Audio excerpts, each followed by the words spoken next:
नमस्कार प्यारे बच्चों, सभी का इस स्पेशल सेशन में स्वागत है। जैसा कि दिखाई दे रहा है, आज हम बेटा फार्मूला जो है, अलग अलग फार्मूलेज जो आपके सिलेबस में हैं उनको डिस्कस करने वाले हैं, उनके बारे में आपको बताने वाले हैं। अक्सर एग्ज़ाम के पहले हमें इस तरह के मैटर की रिक्वायरमेंट रहती है, क्योंकि सारे फार्मूले यदि एक साथ इकट्ठे हो जाते हैं तो रिवाइज करने में आसानी होती है। जैसा कि नज़र आ रहा है बुलेट ट्रेन है, तो ऑब्वियस सी बात है हम तेज़ी से सभी फार्मूले को डिस्कस कर लेंगे ताकि आपका अधिक समय भी हम यहाँ पर नहीं लें, क्योंकि एग्ज़ाम के लास्ट जो मोमेंट चल रहे हैं उस दौरान आपको अच्छे से टाइम मिलना चाहिए, अच्छे से आपका रिवीजन होना चाहिए। ये बहुत बड़ी रिक्वायरमेंट होती है। तो आपके मेनली फार्मूले अब फिजिकल केमिस्ट्री में है, वैसी बात तो उन्हीं के फार्मूलों की बात कर रहे हैं। बाकी उनमें छिटपुट हैं, ऑर्गेनिक इनऑर्गेनिक, वो तो एक बड़ा इशू नहीं रहता है, लेकिन फिजिकल के हर चैप्टर के अंदर आपको फार्मूले दिखाई देते हैं। तो कोशिश करेंगे कम से कम समय में मैक्सिमम आपको यहाँ पर फॉर्मूले बता दिए जाएं। आप इनको नोट डाउन कर लीजिएगा और एग्जाम से पहले जरूर रिवाइज कीजिएगा। ठीक है बच्चों, तो स्टार्ट करते हैं। देखिए, हमने स्टार्ट किया है आपका एटॉमिक स्ट्रक्चर के साथ में। रेडियस, ये बोर मॉडल के फॉर्मूले, no doubt at all, Bohr model के फॉर्मूले हैं ये। इनके अलावा देखिए यहाँ पर ये रेडियस का फॉर्मूला है, लेकिन रेडियस का जो दूसरा एक फॉर्मूला इसको हम डिराइव करते हैं तो 0.529 n square upon Z angstrom आता है। एक्चुअली न्यूमेरिकल पर्पस के लिए इसका इस्तेमाल कर सकते हैं हम लोग। v जो है वो 2.18 इंटू 10 टू पावर, देखिए 8, this is z by n centimetre पर सेकेंड, ये भी एक फॉर्मूला होता है। एनर्जी यहाँ नेगेटिव होती है, पता ही अपन को, 13.6 z square upon n square electron volt पर एटम में, ये भी एक फॉर्मूला होता है। यानी इन्हीं से इन फॉर्मूले को हम बना सकते हैं। इसके अलावा एक बात और जान लीजिएगा कि यहाँ पर जो काइनेटिक एनर्जी है वो माइनस ऑफ टोटल एनर्जी होती है। ये कोई फॉर्मूला नहीं है, लेकिन जान लीजिए। और पोटेंशियल एनर्जी जो होती है बेटा वो 2 इंटू टोटल एनर्जी होती है। तो ये सारे के सारे फॉर्मूले कहां से आते हैं? तो ये जो फॉर्मूले आते हैं वो बोर मॉडल से आपके आते हैं। और बोर मॉडल के अंदर दो बेसिक फॉर्मूले और होते हैं, आपको पता होगा। एक होता है mvr equals to what, nh upon 2 जिसको हम एंगुलर मोमेंटम बोलते हैं। इसके अलावा mv square upon r equals to क्या होता है आपको पता होगा, 1/4πε0। k की वैल्यू CGS में 1 है तो उसको शामिल नहीं करते हुए बात कर रहा हूं, z square upon r square. तो ये दो फॉर्मूले हैं, इनसे ये सारे फॉर्मूले डिराइव होकर आते हैं और इनसे जब कांस्टेंट की वैल्यू रख देते हैं तो ये फॉर्मूले आते हैं।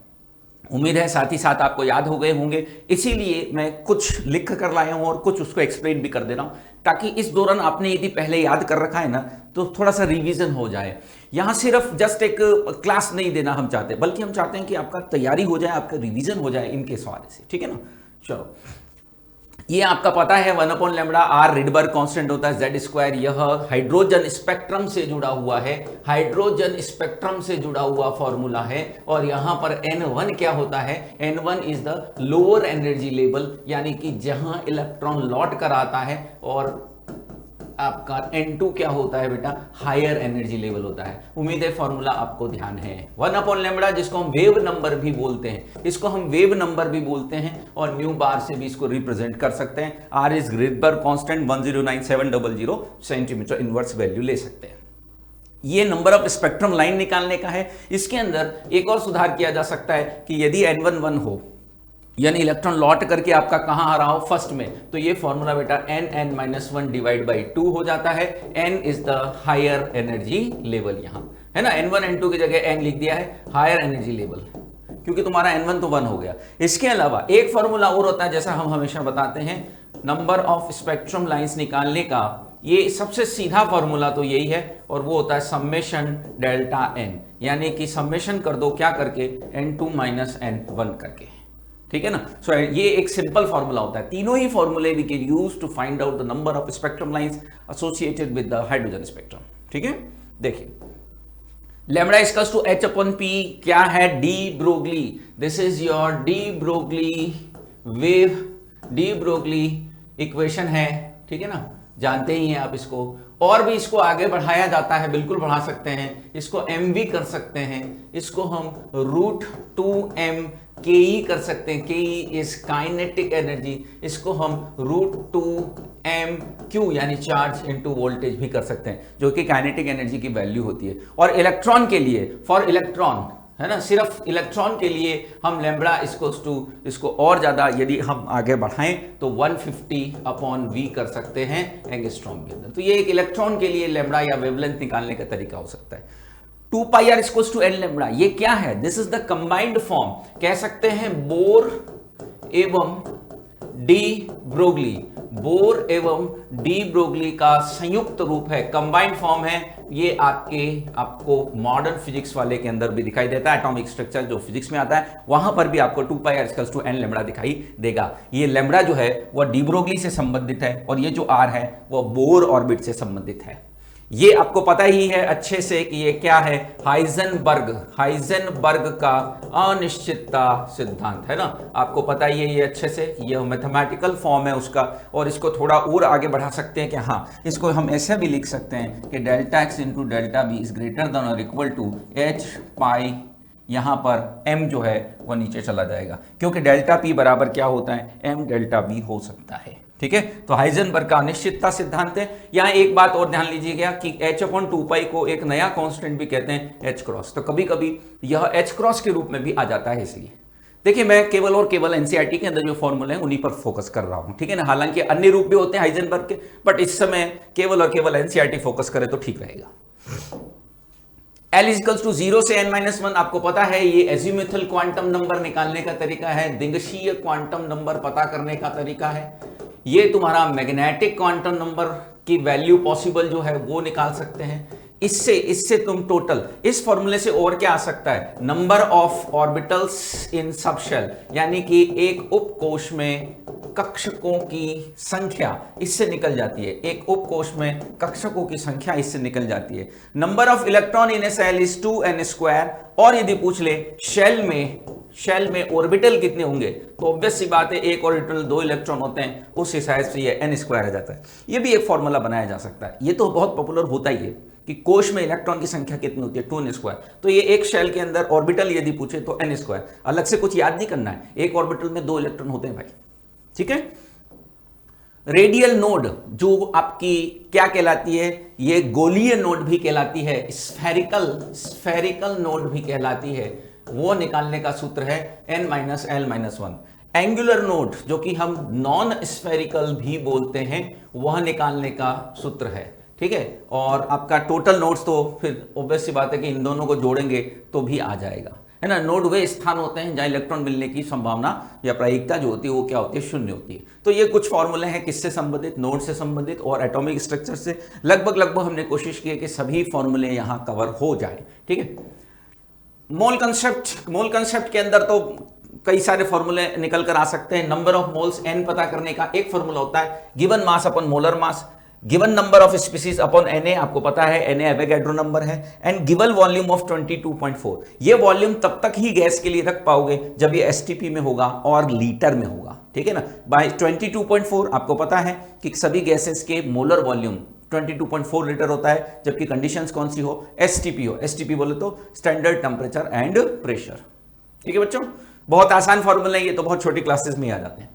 Equivalent mass is molar mass upon valency factor. अलग अलग स्पीसीज के लिए वैलेंसी फैक्टर भी क्या होता है, अलग अलग होता है। जैसे कि यदि मेरे पास कोई एसिड है तो उसके लिए मैं क्या यूज कर लेता हूं, यहां बेसिसिटी यूज कर लेता हूं। यदि मेरे पास कोई बेस होगा तो मैं यहां पर एसिडिटी का इस्तेमाल कर लेता हूं, ठीक है ना, इस तरह से। और यदि आपके पास कोई रिड्यूसिंग एजेंट, ऑक्सीडाइजिंग एजेंट है, कोई आयोनिक कंपाउंड है यानी कि सॉल्ट है, जैसे कि CPD मींस कंपाउंड, तो आप वैलेंसी फैक्टर इस्तेमाल करते हो जो कि होता है टोटल पॉजिटिव या नेगेटिव चार्ज, ठीक है। तो अलग अलग तरीके से हम इसको निकाल सकते हैं। मोलैरिटी है, बहुत पॉपुलर है, सभी बच्चों को मेरे ख्याल से मोलैरिटी का फॉर्मूला तो मालूम भी होता है। एक बात और जान लीजिए कि मोलैरिटी इंटू वॉल्यूम करते हैं तो मोल्स आ जाते हैं, ये किस में हो, लीटर में हो। और मोलैरिटी इंटू वॉल्यूम करते हैं यदि ये ml में हो तो यहां मिली मोल्स आ जाते हैं, ठीक है। इसी तरह से ये मोलैलिटी है, यहां weight of solute upon molar mass of solute, obviously बात है ये सॉल्यूट है। और ये मास ऑफ क्या है, सॉल्वेंट। ये मास ऑफ सॉल्वेंट किस में रखना होगा, ग्राम्स में रखना होगा। ये कैपिटल M और स्मॉल m के फॉर्मूले हैं। आगे ये जो देख रहे हैं हम, वो कैपिटल M और स्मॉल m के बीच में रिलेशन है। बिना इसके भी बिल्कुल आप न्यूमेरिकल सॉल्व कर सकते हो, ऐसा नहीं है कि सर ये रिलेशन मालूम हो तो ही निकलता, नहीं। लेकिन ये भी एक फॉर्मूला है, D is the density of solution. This is actually the relation between density of solution, relation between small M and capital M. इसी तरह से यदि मुझे कैपिटल एम दे रखा हो और मुझे स्मॉल एम पूछा हो तो मैं इस फॉर्मूले का इस्तेमाल करता हूं। मुझे स्मॉल एम दे रखा हो, कैपिटल पूछा हो तो फिर इस फॉर्मूले का इस्तेमाल करता हूं। यदि ये फॉर्मूले याद रह जाए तो ठीक है, नहीं तो डायरेक्ट भी कर सकते हैं, वो तो फिर जो पूरे साल के अंदर कहीं ना कहीं आपने इस बात को देखा होगा। ये मोल फ्रैक्शन है ऑब्वियस बात, और मोल फ्रैक्शन का जो योग होता है वो हमेशा कितना होता है, इकाई होता है। इस पर भी कभी प्रश्न बन जाया करता है। तो x solute plus x solvent, x से किसको बताते हैं हम, मोल फ्रैक्शन को बताते हैं, वो कितना होता है, हमेशा 1 होता है। ठीक है, ये एक्स सोल्यूट है, ये किसके मोल होंगे, सोल्यूट के, ये टोटल मोल्स। ये किसके मोल होंगे, सॉल्वेंट के, ये टोटल मोल्स। ठीक है, आसान फॉर्मूला, कोई दिक्कत नहीं है। फिर ये मोलेलिटी और मोल फ्रैक्शन के बीच का रिलेशन, ये इंपॉर्टेंस रखता है, इस पर नीट में प्रश्न आ चुका है पहले भी। ये मोलैरिटी और मोल फ्रैक्शन के बीच में है, वो मोलैलिटी देखिए स्मॉल m है, मैं और लिख देता हूं कोई डाउट ना रहे, this is molality and this is molarity. ये सभी आप बिना इन रिलेशंस के भी निकाल सकते हो, पर डायरेक्ट फॉर्मूला भी आ सकता है, ध्यान रखिएगा। ये आपको पता ही है क्या निकालने का सूत्र है, नॉर्मेलिटी निकालने का सूत्र है। और एक बात और ध्यान रखिएगा कि n इंटू वी करते हैं तो हमको क्या मिलता है, इक्विवेलेंट मिलता है, यदि ये लीटर में हो तो, है ना। और यदि यह वॉल्यूम किस में दे रखा है, ml में दे रखा हो, तो बेटा यहां मिली इक्विवेलेंट मिलता है, जिसका भरपूर उपयोग तुम करते हो कहां, N1V1 इक्वल्स टू N2V2 के अंदर। ठीक है, क्लियर बेटा। चलो, नॉर्मलिटी बराबर मोलैरिटी इनटू एक्स फैक्टर या वैलेंसी फैक्टर, अलग अलग स्पीसीज में अलग अलग मायने, थोड़ी देर पहले बताया था। परसेंटेज W/W, परसेंटेज इसको क्या बोलते हैं, इसे बोलते हैं परसेंटेज बाय मास, ठीक है ना। इसे क्या बोलते हैं, परसेंटेज बाय वॉल्यूम, है ना, इसका ये नाम है। और इसे परसेंटेज स्ट्रेंथ कहा जाता है, या परसेंटेज वेट बाय वॉल्यूम भी कहा जाता है। That is mass of solute upon total volume. देखिए दोनों W है, दोनों मास है, दोनों वॉल्यूम है, एक मास है और एक वॉल्यूम है, एक मास है और एक वॉल्यूम है, ठीक है ना। ये देखिए, तो एक मास और एक वॉल्यूम है, क्लियर है बेटा। तो ये तीन आपके सामने फॉर्मूले हुआ करते हैं, किसके, परसेंटेज कंसंट्रेशन को रिप्रेजेंट करने के, ठीक है। Gaseous state, states of matter आपके दो पार्ट में है, पता ही है, 11th में गैसियस और लिक्विड है। लिक्विड में तो ऐसा कुछ खास है नहीं, क्योंकि वो वैसे भी आपका फिजिक्स में आ जाता है। Gaseous state, Boyle's law, no doubt at all, Charles law, V is proportional to T, T is in kelvin, and Gay Lussac law. इनको मिलाते हैं तो हमारे पास कौन सी इक्वेशन आ जाती है, ideal gas equation. Ideal gas equation बन जाती है, यहां से तरह तरह के फॉर्मूले बनते हैं। ये भी बनता है P1V1 upon T1 equals to P2V2 upon T2, ये भी बनता है एक ही गैस के लिए। तो इनका तो खैर इस्तेमाल हम लोग दोनों जगह करते हैं, तो इसीलिए हम जानते हैं इनको, केमिस्ट्री में भी आता है, फिजिक्स में भी आता है, KTG वाले में, ठीक है। चलो, P equals to PT into mole fraction, ये क्या है, पार्शियल प्रेशर है ना, ये डाल्टन्स लॉ है। ऐसी गैसेस जो आपस में रिएक्ट नहीं करती के लिए, के मिक्सचर के लिए हम इसका इस्तेमाल करते हैं। ये ग्राम्स लॉ है, ये मोलर मास के इनवर्सली प्रोपोर्शनल होती है रेट ऑफ, ये क्या होती है बेटा, this is rate of diffusion और फ्यूजन, दोनों के लिए इस्तेमाल कर सकते हैं, रेट ऑफ डिफ्यूजन और फ्यूजन दोनों के लिए, यानी कि जिसे हम क्या कहते हैं, विसरण एवं निसरण, विसरण एवं निसरण दोनों के लिए हम इसका इस्तेमाल कर सकते हैं। यदि इसको मैं थोड़ा आगे बढ़ाता हूं तो आपको पता है ये बात कि यहां पर यह सूत्र बन जाता है M2 अपॉन M1, है ना। ये वैसे एनसीईआरटी में गिवन नहीं है फॉर्मूला, लेकिन फिर भी इस पर आपको पहले भी क्वेश्चन मिल चुके हैं, ठीक है ना, सभी एग्जाम्स में इस पे क्वेश्चन आ चुके हैं। M यहाँ क्या बता रहा है बेटा, यहाँ मोलर मास बता रहा है, ऑब्वियस सी बात है, M यहाँ मोलर मास बता रहा है, और R जो है वह दर को बता रहा है, किसके, विसरण और निसरण की, यानी डिफ्यूजन और रिफ्यूजन की जो रेट है वो यहाँ पर पता चल रही है, किससे, R से। और ये दो का कंपैरिजन करना हो तो वो हम इस्तेमाल कर रहे हैं, ठीक है बेटा। ये निश्चित तौर पर महत्वपूर्ण है, इसको हम क्या बोलते हैं, वंडर वॉल इक्वेशन।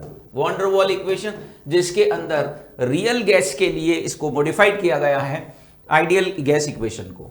ये आपका क्या है, को वॉल्यूम कहा जाता है इसको, ये बेसिकली एक वंडर वॉल कांस्टेंट है, इसको भी निकालने का सूत्र काम आ सकता है। Z बराबर PV अपॉन nRT, ये बड़ा ही पॉपुलर है, इसको बोलते हैं कंप्रेसिबिलिटी सुना होगा आपने इसके बारे में, नो डाउट। कंप्रेसिबिलिटी फैक्टर इसे कहा जाता है। Z इक्वल्स टू क्या, PV upon nRT। Ideal gas के लिए कॉमन सेंस है, वैसे तो आप समझ ही गए कि आइडियल गैस के लिए इसका जो मान होता है आदर्श गैस के लिए वो 1 होता है। इसको हिंदी में कहते हैं संपीड्यता गुणांक, ठीक है, इसे कहते हैं संपीड्यता गुणांक Z। ठीक है बेटा, फटाफट चल रहे हैं क्योंकि वो अब इतना समय हमारे पास नहीं है। आप इनको सबको लिख लेना एक जगह और फॉर्मूले को याद करने का। अब फॉर्मूला है तो समझने का तो बहुत ज्यादा होता नहीं है, फॉर्मूला तो आपको लर्न करना पड़ता है, याद करना ही पड़ता है ना। वहां जाके हम डिराइव तो कर नहीं सकते एक एक फॉर्मूले को। यदि हम डिराइव करेंगे तो क्वेश्चन कब करेंगे भाई? यदि हम डेरिवेशन में रह गए तो हम अकेले रह जाएंगे एग्जाम हॉल में, सब चले जाएंगे, है कि नहीं? तो पहले डिराइव करो फिर क्वेश्चन करो, ऐसी नौबत बिल्कुल भी नहीं आनी चाहिए। फॉर्मूले हमको बिल्कुल याद होने चाहिए, चाहे वो फिजिक्स हो, चाहे केमिस्ट्री हो या बायोलॉजी हो, कहीं पर भी यदि फॉर्मूला आ रहा है तो वो याद होना चाहिए। URMS सबको पता है, रूट मीन स्क्वायर वेलोसिटी, है ना। ये भी आपका KTG में कॉमन है तो इसलिए याद हो जाती है, ऐसी उम्मीद है। Root mean square velocity, average velocity, इनका तो कंपैरिजन भी पूछते हैं तीनों का, है ना, अनुपात मतलब। और मोस्ट प्रोबेबल, मुख्य प्रायिकता युक्त, है ना, मोस्ट प्रोबेबल वेलोसिटी। तो ये फॉर्मूले होते हैं आपके तीनों के, √3 RT/m, m is molar mass, again this is 8 RT/m and 2 RT। सबसे छोटी ये है, सबसे बड़ी URMS है। Ke equals to 3/2 nRT, no doubt. For 1 mole क्या होगा, 1 मोल के लिए Ke इक्वल्स टू क्या हो जाएगा, 3/2 RT, है ना। फॉर 1 मॉलिक्यूल, ये भी बड़ा पॉपुलर है इसीलिए बता रहा हूं, 1 मॉलिक्यूल क्या होगा, Ke बार यानी एवरेज कर दूं तो 3/2 R/Na इंटू टी। और इस R/Na को एक नया कांस्टेंट कहा जाता है, Boltzmann constant. This is the kinetic energy that is equals to R 3/2 kT। K is Boltzmann constant, है ना, उम्मीद है जानते हैं हम लोग। म्यू जेटी क्या है साहब, mu JT is nothing but simply this is Joule Thomson coefficient, Joule Thomson coefficient. थोड़ा सा कहीं कहीं हम एनसीईआरटी से आउट गए रिक्वायरमेंट के हिसाब से, ठीक है ना। ये डीटी क्या है, तापमान में परिवर्तन, डीपी क्या है, प्रेशर में चेंज, ठीक है। थोड़ा बहुत आउट गए हैं जहां रिक्वायरमेंट है, जहां हमको लगता है कि क्वेश्चन पूछ सकता है। कहीं ना कहीं लिखित कानून तो नहीं है कि एनसीईआरटी से ही पूछना है, हाँ पूछते हैं अप टू 90% कम से कम, ठीक है ना, लेकिन फिर भी थोड़ा बहुत बाहर कभी कभी चले भी जाते हैं। Thermodynamics, delta H is the enthalpy change, this is internal energy change, बड़ा उपयोगी है। ये एक्चुअली कहां से आ रहा है, H बराबर E प्लस PV से आ रहा है, ठीक है। ये 3 बहुत इंपॉर्टेंट हैं, ध्यान रखिएगा। ये हीट ऑफ रिएक्शन को निकालने के हैं, ये सब कहां यूज हो रहे हैं, हीट ऑफ रिएक्शन को फाइंड आउट करने के। टू फाइंड आउट यानी कि पता करना है किसको, हीट ऑफ रिएक्शन को, then we have to go for this one. R यहां पर, R जो है वो क्या बता रहा है बेटा, रिएक्टेंट बता रहा है, बहुत ज्यादा यूजफुल फॉर्मूले हैं। P क्या बता रहा है बेटा, प्रोडक्ट बता रहा है। यानी कि जब आप फॉर्मेशन हीट का इस्तेमाल करते हो, F फॉर्मेशन है, C कंबंशन है, दहन है, और ये बॉन्ड एनर्जी है ना बेटा। ये क्या है, संभवन उष्मा है। ये संभवन उष्मा का उपयोग किया गया। अब इतना तो समझ जाइए, देखिए परीक्षा होने वाली है 10 दिन के अंदर। तो ये आपका संभवन है यानी निर्माण की उष्मा है, ये कंबंशन है यानी दहन उष्मा है, और ये बॉन्ड एनर्जी है। तो यहां पर प्रोडक्ट माइनस रिएक्टेंट करते हैं जब संभवन लेते हैं, बाकी दोनों के अंदर दहन में यानी कंबंशन में और बॉन्ड एनर्जी में रिएक्टेंट माइनस प्रोडक्ट करते हैं, ठीक है, रिएक्टेंट माइनस प्रोडक्ट करते हैं। बहुत ही इंपॉर्टेंट फॉर्मूले हैं, इनसे कई सवाल बनते रहते हैं। W आइसोथर्मल यानी कि समतापी प्रक्रम में कार्य कैसे निकालते हैं, ये अनुत्क्रमणीय है। अनुत्क्रमणीय कैसे पता चलता है, स्थिर बाह्य दाब होता है, एक्सटर्नल प्रेशर कांस्टेंट है, लिखा हुआ भी हो सकता है कभी कभी। और ये W रिवर्सिबल है, समझ सकते हैं इस फॉर्मूले को, ये भी किया जा सकता है, हाँ बिल्कुल किया जा सकता है। ये आपका W आइसोथर्मल है, समतापी कौन से वाले में, इरिवर्सिबल वाले में और रिवर्सिबल वाले में। जहां तक बात है रुद्धोष्म प्रक्रम में कार्य की, तो रुद्धोष्म प्रक्रम में कार्य जो है वो आंतरिक ऊर्जा में हुए परिवर्तन के बराबर होता है। यहां पर आपको पता ही है कि ये 2 फॉर्मूले हमने इस्तेमाल किए हैं, ये तो बहुत पॉपुलर है, CP/CV is gamma and CPM minus CBM equals to क्या, R, है ना। तो इस सूत्र का इस्तेमाल हमने यहां किया है, इससे ये फाइनली आपको फॉर्मूला मिल जाता है WI क्या निकालने का, एडियाबेटिक यानी रुद्धोष्म, और वो कौन सा है, आइसोथर्मल मतलब समतापी। इस पर भी सवाल बनते देखा गया है कई बार, ठीक है। एंट्रोपी परिवर्तन Q रिवर्सिबल अपॉन T, इसके अलावा ये आपके किसके लिए है, फॉर आइडियल गैस, हम इन फॉर्मूलों का इस्तेमाल कर सकते हैं। ये अवस्था परिवर्तन से संबंधित हैं, इसमें डेल्टा H अपॉन टी भी आ जाता है, वो अलग अलग परिस्थितियों के हिसाब से। ये अवस्था परिवर्तन के लिए है और ये किसी गैसी में होने वाले विभिन्न प्रक्रमों के लिए। ठीक है, ये फ्लॉट है, आप जानते हैं फ्लॉट इज प्रथम नियम, है ना, प्रथम नियम है ऊष्मा गतिकी का प्रथम नियम। इससे भी प्रश्न बनते रहते हैं। ऊष्मा ग्रहण होती है तो धनात्मक होता है, इसमें ध्यान रखना है बस, और निकलती है तो ऋणात्मक होता है। तंत्र कार्य करता है तो वो ऋणात्मक होता है, तंत्र पर कार्य होता है तो वो धनात्मक होता है। ये गिब्स इक्वेशन है, बहुत पॉपुलर है, ये तो जानते ही हो आप इसको तो अच्छे से, है ना, ये बड़ी उपयोगी है, स्वतः प्रक्रम निकालने के काम में यह आती है। इक्विलिब्रियम के अंदर ये रिलेशन है केपी और केसी के बीच में। डेल्टा एनजी क्या है बेटा? Gaseous moles of product minus gaseous moles of reactant. This is very very important relation, सिर्फ एक चैप्टर से संबंधित नहीं है, ये बहुत सारे चैप्टर में दिखाई देता है। ये वांट ऑफ इक्वेशन है। वांट ऑफ इक्वेशन क्या काम आता है? के इक्विलिब्रियम पर ताप का प्रभाव।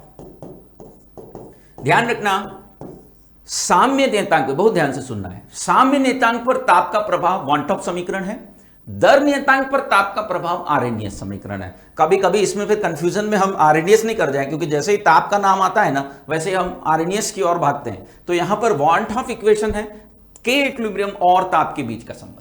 ठीक है बेटा, pH minus log H plus सब दुनिया को मालूम है, कोई नई बात नहीं है। वीक एसिड के लिए ये थोड़ा सा इसमें चेंज आता है, H plus equals to c alpha होता है, K की वैल्यू ये हो जाती है। And if alpha is very much small, alpha कम हो, बहुत कम हो, तो ऐसी सूरत के अंदर इस Ka को हम C अल्फा स्क्वायर भी कर सकते हैं, अल्फा को हम रूट Ka अपॉन सी भी कर सकते हैं। ये अल्फा हम यहां भी रख सकते हैं और उससे H plus equals to root Ka upon c, यानी finally H plus equals to under root Ka into c भी आ सकता है। ठीक है ना, ये किसके लिए? वीक एसिड के लिए। ऐसे ही वीक बेस के लिए करेंगे तो Ka यानी अम्ल वियोजन स्थिरांक की जगह Kb आ जाया करता है, जिसको बोलते हैं बेस डिसोसिएशन कांस्टेंट। ठीक है बेटा, क्लियर है? ये भी काम आता है ओस्टवाल्ड डाइल्यूशन लॉ के फॉर्म में। KSP बिल्कुल आसान है, ये KSP तो आता ही है क्वेश्चन। जैसे एक सॉल्ट है AXBY, वह ब्रेक होगा ना तो ये आयन बनाता है, उसके लिए है ये फॉर्मूला, है ना, उसके लिए ये फॉर्मूला है x की पावर y की पावर y, और S is that is solubility. S क्या है यहां पर? सॉल्युबिलिटी है, यानी विलेयता। किसमें है? M में, मोल्स पर लीटर में।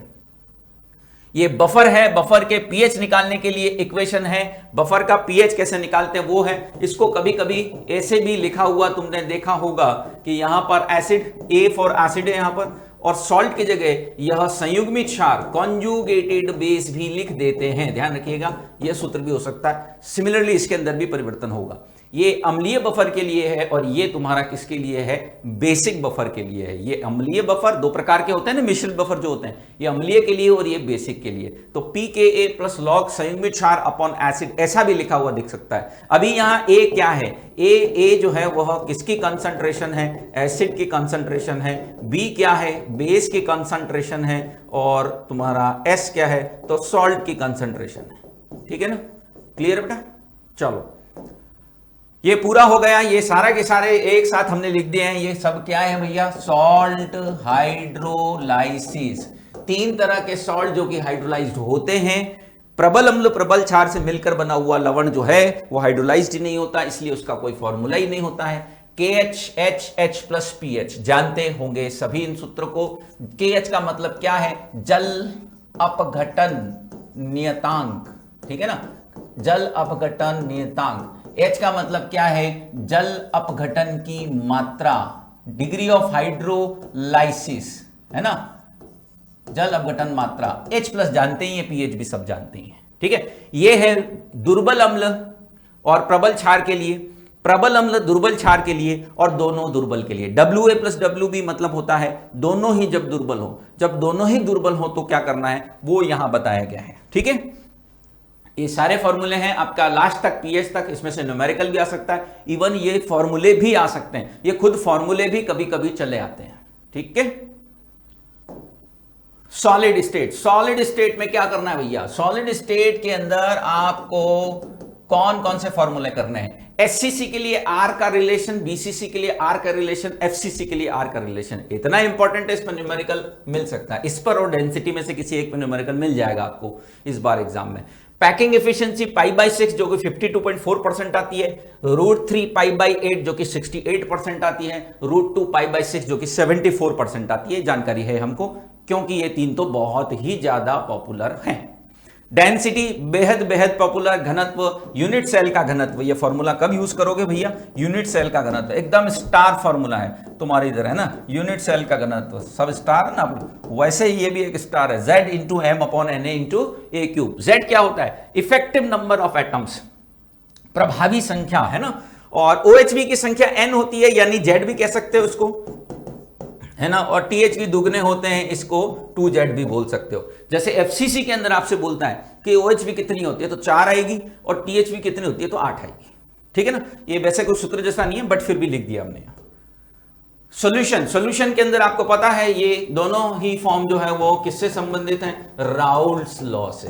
राउल्ट्स लॉ जानते हो, दो लिक्विड मिलाए गए तो उसके लिए बात करता है। P equals to P0 into X, X क्या है, मोल फ्रैक्शन है, P क्या है बेटा, आंशिक दाब, पार्शियल प्रेशर निकालने का तरीका है, और P0 क्या है, प्योर स्टेट में है, ठीक है। ये तुम्हारा कौन सा नियम है साहब, हेनरी नियम। ये कौन सा है, हेनरी नियम है ना। KH क्या है, हेनरीज कांस्टेंट। हेनरी नियम का एक रूप और होता है, ये द्रव्यमान जो घुलेगा गैस का वो दाब के समानुपाती होगा। ये दो रूपों में हेनरी नियम आपको दिखाई देता है।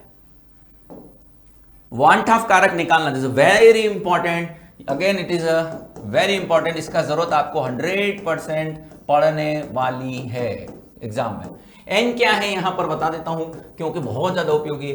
1 मोल से प्राप्त मोल है, ये डिसोसिएशन के लिए लगता है कि एसोसिएशन, दोनों के लिए लगा सकते हो, कोई दिक्कत नहीं है। अल्फा क्या है, वियोजन यानी कि डिसोसिएशन, और संगुणन यानी कि एसोसिएशन, दोनों में से जो हो रहा हो वो, ठीक है ना। दोनों एक साथ थोड़ी ना ऑब्जर्व कहेंगे आपको। संगुणन की कोटि, ऐसा क्वेश्चन नहीं आएगा। संगुणन की कोटि कुल मिला के आपको या तो वियोजन वाला देंगे या फिर संगुणन वाला देंगे, ठीक है भाई। ये क्या है भाई, ये है RLVP। अब साहब RLVP क्या होता है, relative lowering of vapour pressure, आपेक्षिक वाष्प दाब अवनमन, ठीक है ना। P0 क्या है यहां पर, P0 क्या है, ये है शुद्ध द्रव का वाष्प दाब, वेपर प्रेशर। PS क्या है, विलयन का वाष्प दाब, जो तुमने अवाष्पशील विलय को घोल करके बनाया है। ये तो मोल भिन्न है ही, ये मोल है। ये एक और सूत्र बन सकता है, हालांकि ये RLVP नहीं है, RLVP केवल ऊपर वाला होता है। ये न्यूमेरिकली इससे ही बन जाता है, पहले वाले सूत्र से ही दूसरा वाला सूत्र बनता है, दोनों ही आपके काम आते हैं। फिर अणुसंख्या गुणधर्म में ये आपको पता है, ये क्वथनांक उन्नयन वाला सूत्र है। क्वथनांक उन्नयन, वैसे तो यह फॉर्मूला तुम्हारा केवल m इंटू KB होता है ना, लेकिन यहां जब वियोजन अथवा संगुणन होता है तो I से गुणा करना ही पड़ेगा, इसलिए ऑलरेडी मैंने उसमें लिख दिया हिमांक अवनमन। यदि वियोजन संगुणन ना हो तब तो केवल आपको m इंटू KB यूज करना होता है। और ये तुम्हारा क्या है बेटा, परासरण दाब, यानी कि osmotic pressure. This is again a formula. आपने हो सकता है बिना आई के ही पढ़ा होगा इसका फॉर्मूला, बिना आई के ही होता फॉर्मूला तो, लेकिन वियोजन अथवा संगुणन होने की स्थिति में आई से मल्टीप्लाई करना ही पड़ेगा, इसलिए ऑलरेडी कर दिया गया है, ठीक है। इलेक्ट्रोकेमिस्ट्री, ये आपको पता है कि फेराडे का प्रथम नियम है, जहां Z इलेक्ट्रोकेमिकल इक्विवेलेंट है, विद्युत रासायनिक तुल्यांक, है ना। प्रथम नियम है ये, है ना, प्रथम नियम है। Z is electrochemical equivalent. Q तो आपको पता ही है, आवेश होता है, ठीक है। ये कौन सा नियम है, ये द्वितीय नियम होता है। E यहां पर तुल्यांकी भार को व्यक्त कर रहा है, तुल्यांकी भार को व्यक्त कर रहा है, ठीक है ना। दिस इज तुल्यांकी भार, ठीक है। W1 जो मात्रा प्राप्त होती है वो है, E is you can say equivalent mass, Z is electrochemical equivalent, विद्युत रासायनिक तुल्यांक, Q जो है बेटा वो क्या है, चार्ज प्रोवाइडेड है यानी आवेश है, जिसका मान आप I इंटू टी से भी निकाल सकते हो, आपको पता होगा। इसी फॉर्मूले को आगे भी बढ़ाते हैं हम, बिल्कुल बढ़ाते हैं साहब। Z को हम E बाई 96500, Q को हम I इंटू टी लिख सकते हैं। ये भी सूत्र आगे बढ़ जाता है इसी फैराडे के प्रथम नियम का, यह भी एक रूप होता है। कभी कभी यहां ईटा से भी मल्टीप्लाई करना पड़ता है, जो कि धारा दक्षता को बता रहा है। यदि धारा दक्षता दी गई हो तो यहां ईटा से गुणा कर देना। ई नॉट सेल बहुत पॉपुलर फॉर्मूला है, फिर से इसको तुम ऐसा भी लिख सकते हो कि एसआरपी, इसको ऐसे भी लिख सकते हो, SRP cathode minus SRP anode. इसको तुम ऐसे भी लिख सकते हो, SRP cathode plus SOP anode. सब वही है, एक ही बात कह रहे हैं। ई नॉट सेल ज्ञात करने का तरीका है। फिर आती है बात नन्स्ट इक्वेशन, केमिस्ट्री की सर्वाधिक 3 उपयोगी इक्वेशन, आरेनियस, नन्स और गिब्स, है ना। तो इसको हम इस रूप में भी लिखते हैं। इसका सवाल तो बहुत ज्यादा स्ट्रॉन्ग चांसेस है कि आपको देखने को मिलेगा, है ना। क्यों, यहां पर रिएक्शन कॉशेंट कहलाता है, यानी अभिक्रिया भागफल, जिसको हम कहते हैं अभिक्रिया भागफल, ठीक है। रिएक्शन कॉशेंट, ये कांस्टेंट की वैल्यू सामान्य ताप पर रखने पर ये इसमें बदल जाता है। इसका सवाल तो आपको पता ही आता ही है, ठीक है। Kappa equals to g l by a, K या कप्पा जो है वो विशिष्ट चालकता है, यानी कि हम कह सकते हैं कि स्पेसिफिक कंडक्टेंस है। एल बाई ए भी आपको पता होगा सेल कांस्टेंट है, सेल कांस्टेंट है। यहां लेमडा एम क्या है, दिस इज मोलर कंडक्टिविटी है ना, इसमें मोलरता से डिवाइड करके निकाल रहे हैं। और ये क्या है, ये इक्विवेलेंट कंडक्टिविटी है, जिसको हम नॉर्मलता की मदद से निकाल रहे हैं, ऐसा आपको दिख रहा होगा। और दोनों के बीच में ये रिलेशन भी दिखाई देता है। वैलेंसी फैक्टर क्या होता है, वैलेंसी फैक्टर कुल पॉजिटिव या कुल नेगेटिव चार्ज को हम बोलते हैं। किसी भी इलेक्ट्रोलाइट के लिए ये कुल धन आवेश या ऋण आवेश, जो कि बराबर ही होंगे, अलग अलग तो नहीं होंगे ना, क्योंकि न्यूट्रल होता है ओवरऑल इलेक्ट्रोलाइट, तो कुल धनावेश या कुल ऋणावेश ये होना चाहिए, ठीक है। तो ये फॉर्मूले भी काफी उपयोगी हैं। ये कप्पा इंटू 1000 अपन मोलैरिटी, इसमें kappa ohm inverse centimetre inverse के अंदर होता है, ध्यान रखना ये भी यूनिट को थोड़ा सा, क्योंकि इसमें कभी कभी यूनिट वाइज गड़बड़ हम कर देते हैं। यहां यूनिट के अंदर कभी कभी हम गलती कर देते हैं, उससे क्वेश्चन गलत हो जाता है। कप्पा की यूनिट ये नहीं हो तो उसे बदल देना चाहिए, इस फॉर्मूले को यूज करने से पहले ध्यान रखना है इस बात का। हाँ, S इक्वल्स टू, ये बेटा कहां है, S क्या है, अल्प विलय लवण की विलयता। ये तुमको कोलराउस नियम के अंदर दिखाई देता है। अल्प विलय यानी स्प्रैंगली सॉल्युबल सॉल्ट की सॉल्युबिलिटी, विलयता का सूत्र है। ये कहां नजर आ गया सर, ये तुमको दिखेगा कोलराउस नियम के अनुप्रयोग में, यानी एप्लीकेशन में। और ये चीज क्या है, ये है ईंधन सेल की दक्षता। यह फॉर्मूला भी आता रहता है, ईंधन सेल की दक्षता। कोई भी दक्षता वैसे भी पता है आपको कि ये डेल्टा जी जो कि वर्क होता है बेसिकली अपॉन ग्रहण की गई ऊष्मा, ये अनुपात होता है ना ईटा, तो delta G by delta H होता है, ठीक है बेटा। काइनेटिक्स फॉर्मूले खूब है इसमें। ये आपका क्या है, तात्क्षणिक दर, इंस्टंटेनियस रेट, तात्क्षणिक दर यानी कि इंस्टंटेनियस रेट इसको हम बोलते हैं। ये तरीका है रेट ऑफ रिएक्शन, या यूं कह लीजिए कि एक रिलेशन बना दिया गया है कि ROR, यहां रेट ऑफ रिएक्शन लिखने का ये एक तरीका होता है, कोई फॉर्मूला नहीं है। ये मोल को जो उसके कोफिशिएंट होते हैं उसको 1 अपॉन करके इस तरह से निकाल सकते हैं हम लोग। ध्यान होगा, उम्मीद है ये चीज ये न्यूमेरिकल करने के काम में आती है, इसलिए मैंने यहां लिख दी है। DC क्या है, चेंज इन कंसंट्रेशन, DT क्या है, टाइम का इंटरवल। जीरो ऑर्डर के लिए आपका K का एक्सप्रेशन R0 माइनस, ये कभी कभी x बाई टी के रूप में भी चलता है, और ये T हाफ है यानी अर्ध आयुकाल। और फर्स्ट ऑर्डर के लिए बहुत सारे फॉर्मूले चलते हैं। एक ये फॉर्मूला भी देखा होगा, CT equals to C0 e की पावर माइनस KT, ये फॉर्मूला भी हमने देखा होगा।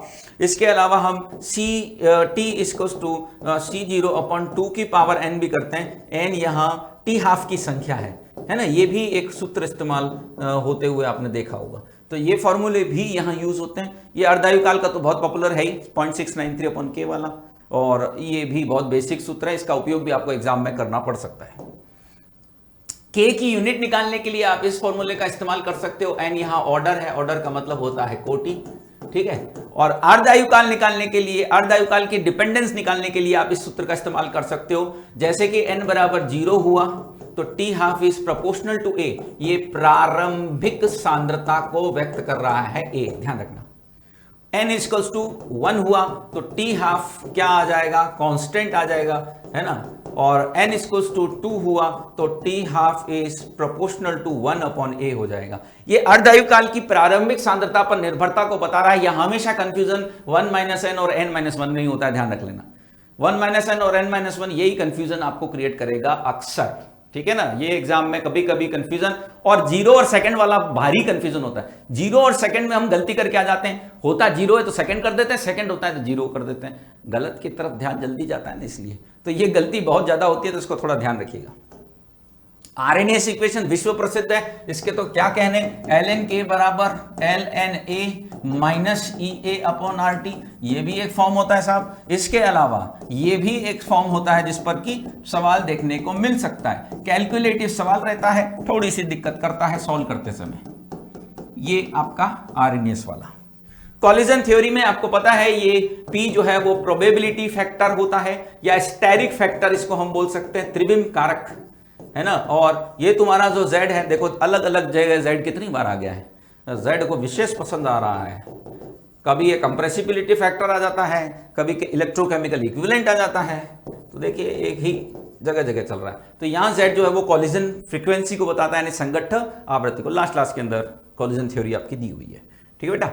सरफेस केमिस्ट्री बहुत ज्यादा सूत्र है नहीं, थ्योरेटिकल चैप्टर है, यही एक दिखाई देता है, इसको हम क्या बोलते हैं, फ्रेंडलिच। लैंग्वेज आपके सिलेबस में है नहीं, उसकी बात कर नहीं रहा। फ्रेंडलिच समतापी है, यही आपको दिखाई देगा, है ना। यही एक मात्र फॉर्मूला वहां हमको दिखाई देता है, बाकी तो कोई एज सच फॉर्मूला है नहीं। हाँ, इसी को घुमा फिरा करके कई तरह के सूत्रों में बदला जा सकता है, इस तरह से, ठीक है। तो ये लगभग सभी जो फॉर्मूले आपको देखने को मिलेंगे।